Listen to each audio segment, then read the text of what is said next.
Hello ஹாய்ஸ். நம்ம இப்போ பார்க்க போகிறது என்னென்னா NS200. இந்த வண்டியில் என்ன கம்ப்ளைண்ட்னு பார்த்தீங்கன்னா ஸ்டார்டிங் ட்ரபிள். என்ன ஸ்டார்டிங் ட்ரபிள்னா எல்லாத்தையும் செக் பண்ணியாச்சு. செக் பண்ணிவிட்டு லாஸ்ட்டாக அந்த ஓடோ சென்சார் வந்து வண்டி கீழே போட்டோம்னா ஆஃப் ஆகும்ல அந்த சென்சாரு, அதையும் வேறு சென்சார் போட்டு பார்த்துட்டோம். அதை போட்டு அந்த கம்ப்ளைண்ட் சரியாகலை. அது வந்து லாஸ்ட்டாக நம்ம டேங்கு தான் இப்போ மாற்றி பார்க்க போகிறோம். ஏன்னா டேங்கில் பம்பு வருங்கள, பம்பில் வந்து அது மட்டும் தான் நான் செக் பண்ணல, அதை வந்து செக் பண்ண போகிறோம்.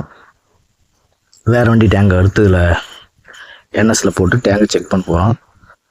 டேங்கை செக் பண்ணதும் இப்போ வந்து நம்ம பல்சர் வண்டியோட டேங்க் வந்து இதில் ஃபிட் பண்ணுறோம்.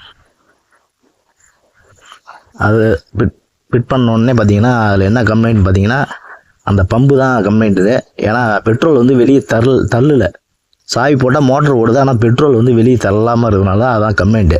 இப்போ அதை தான் நம்ம பிரிச்சுக்கிட்டு இருக்கோம். பம்பை பிரித்து நம்ம க்ளீன் பண்ணி போட போகிறோம். இதில் வந்து கம்ப்ளைண்ட் வந்து கடைசியாக வந்து பார்த்திங்கன்னா பம்பு பிரச்சனை தான்.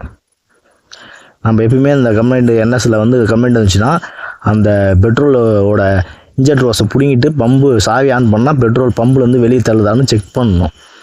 அப்படி வெளியே சரியான முறையில் தள்ளினா கூட வண்டி வந்து இந்த NS200 ஸ்டார்டிங் ட்ரபிள். ஏன்னா அது உள்ளே வந்து பம்பு தான் இருக்கும். அந்த மோட்டர் ஓடினா தான் அந்த தண்ணி எடுத்து கொடுக்குற மாதிரி அது பெட்ரோல் வெளியே தள்ளும். மோட்டர் வந்து செக் பண்ணால் மோட்டர் ஓடுற சவுண்ட்லாம் ஓடுது, ஆனால் பெட்ரோல் மட்டும் வெளியே தள்ள மாட்டுது. அது வேறு பம்பு போட்டோம்னா நல்லா வண்டி ஸ்டார்டிங் ப்ராப்ளம் இல்லாமல் நல்லா பெட்ரோல் வெளியே தள்ளுது.